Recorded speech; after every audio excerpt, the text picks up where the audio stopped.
So Beast Wars is well and truly back in the Transformers universe, wouldn't you say? With some multiversal crisscrossings, meaning that we saw Beast Wars characters being introduced into War for Cybertron Kingdom, and giving the Beast Wars characters their first screen outing since the 90s. Apart from Power of the Primes, that is. But regardless, I like it a lot. I miss the 90s though, I do. And although I had mixed feelings about Kingdom, I was really happy to see Primal and Co. back up on the screen. But unfortunately, Rise of the Beasts, the next installment in the franchise, has been delayed for a full year, now set to be released in the summer of 2023. Boo. Boo. Boo. But for now, let's take a look at where we're at and some of the questions we have about Rise of the Beasts. And let's start with number 1, Peter Cullen in the house. So just from looking at IMDb, we know that the most important element is in place, and that is Peter Cullen as the voice of Optimus. There is no substitute that can be accepted for this man. If Optimus is in the show, he has to be voiced by this man, except no substitute. Unless somebody wants to hire me to do it, then you should accept the substitute. I could do Autobots, roll out. Really? That's my voice. I'll never do that. What's not clear is what Prime's role will be. If you remember in 2018's Bumblebee, there was an awesome opening sequence on Cybertron before the movie kind of shifted to Earth and went a bit limp. No more war, no more Prime.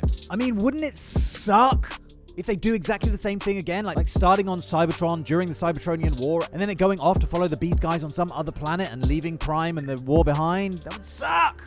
So I'm hoping that Prime will have a larger role this time around. But we also know that even if he does have a larger role, he'll definitely have to share the limelight with Optimus Primal, because he is going to be voiced by Ron Perlman. If you don't know Ron Perlman, he was the first Hellboy and also the voice of Optimus Primal in Power of the Primes, which I haven't watched yet. Now, Ron Perlman doing the voice could potentially be awesome, but I already know I'm going to miss the original voice actor, whose name I can't remember. Sneaky quick Google, then pretend I knew it all along. But I already know I'm going to miss the voice of Gary Chalk, whose name I always knew. Look, people also ask, is Optimus Prime and Optimus Primal the same? You moron! You moron! Now, traditionally, Optimus Primal is a descendant of Optimus Prime, who took on his ancestor's name to honor him. But we don't know what the relationship between the two is going to be in Rise of the Beasts. Or could Optimus Primal be an evolution of Optimus Prime? We haven't seen that before. It's not impossible that Optimus dies and hands the torch to some other Autobot who then becomes Optimus Primal. But this is speculation. We actually just don't know. But what else do we know, and what other questions do we have? We know that this is going to be a follow-up to 2018's Bumblebee, which is a good thing. We know that Bayformers is probably dead now, which is a shame because I would have really liked to have seen Optimus go and find his creators, like he promised at the end of last night. I would have loved to have seen what exactly Optimus would have found and what their reasons for creating the Autobots were, etc, etc, etc. But that's all dead now.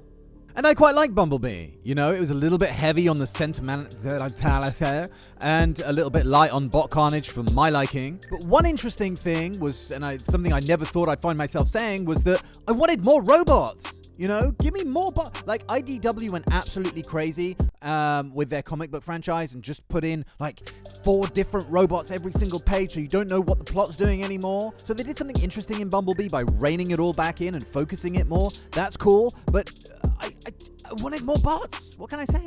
Didn't particularly like John Cena in it. I kind of ruined the whole thing for me, actually. But overall, a pretty damn good Transformers movie.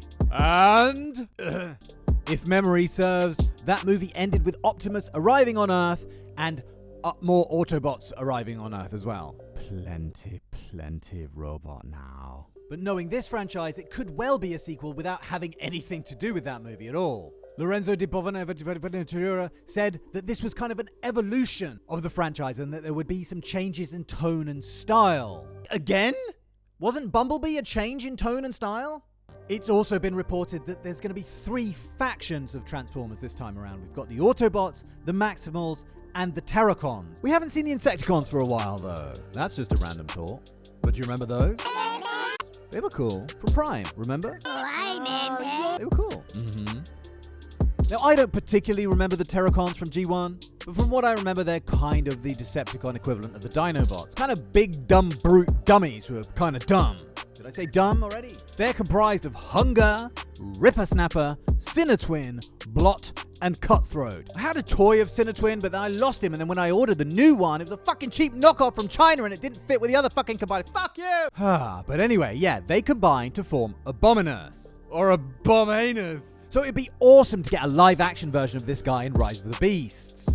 Remember that in terms of live-action combiners, we've only really had Devastator and Revenge of the Fallen, which, you know, that was a terrible movie, but he rocked. Apart from his Wrecking Ball nads.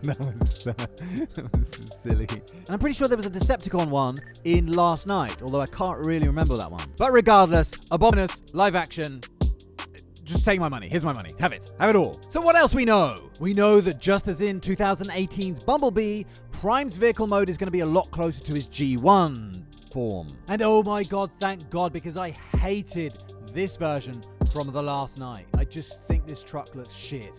Like, proportionally, it doesn't really work. It's neither sleek nor imposing. It's just neither here nor there. The colors don't really work with it. Ugh. But at least it's not as bad as what they did with Galvatron. Like, what the fuck were they thinking? There's also been leaked set footage of a grey Porsche with a blue stripe, which is rumored to be Mirage. Bumblebee has gone back to being the yellow Camaro, which I think is probably a good way to go, considering that the VW Beetle one from Bumblebee made him a bit over-friendly for me. RC has become a Ducati 916, and there's also a VW camper van that's been spotted, but we don't really know who that is yet. Oh no, we do. It's Wheeljack. Sorry. But I really like this selection of vehicle. It gives it kind of like a timeless feel, like you don't quite know when this movie is set just based on the vehicles. And it doesn't give you the sense, like with the Bayformers, that you got that these were just all product placement machines, which made the whole movie into a big long car commercial. As for the Decepticons that were seen in this leaked footage, there was a Nissan Skyline, which is rumored to be Nightbird, who back in Gen 1 was a giant ninja robot built to, apparently, benefit mankind. I don't know what that's all about. There's this truck which looks straight out of Mad Max, which, I don't know, could be Megatron, but probably is Scourge, who in Rise of the Beasts is reportedly going to be the leader of the Terracons. Because originally Scourge was one of the ones, like, you know when Megatron got repurposed into Galvatron by Unicron? Well, he also made another Decepticon, I can't remember which, into Cyclonus, and another one into Scourge. And I'm pretty sure they just figured that Hunger was kind of a dumb name for the leader of the Terracons, so they probably just renamed him Scourge. There's probably nothing to do with this G1 version. There's also a tow truck, which is rumored to be a Terracon called Battle Trap, which is interesting because he used to be a helicopter. Anyway, onto the Maximals. Obviously, Optimus Primal. Rhinox is going to be in there. That's going to be really cool, seeing a live-action Rhinox. I think that's going to be... He was one of my favorite characters from Beast Wars. Air Razor's in there, who, you know, I can give or take that one. And Cheetor, of course. But I always thought Cheetor was basically Beast Wars' equivalent of Bumblebee, so having them two in the same movie is going to be interesting too. But as long as they do not bring back Tigatron, because he annoyed the hell out of me in Beast Wars. And I know I'm probably in the minority here, but, you know. Then for the Autobots, we've got Optimus Prime listed, Bumblebee, Mirage, RC, and my old favorite, Wheeljack. I'm happy about that. Wheeljack is something of a scientist and an inventor and a kind of an engineer, but half of his creations blow up in his face. He has this big rocket launcher mounted on his shoulder, and in Transformers Prime he has these two samurai swords as well, which is awesome. Anyway, it sucks really hard that we're going to have to wait until 2023 for this movie, but don't worry, I'm going to have plenty of Transformers content on my channel up until then. I'm going to drop it every once in a while. And I'm going to leave it there for now. I could ramble on about this stuff all day long, but I don't know if your attention spans are going to hold out. Get in the comments below and let me know what you want to see from Rise of the Beasts, what Transformers you want to see, etc., etc. And I will see you very soon for the next one. Thank you very much for watching, and cheerio, bye!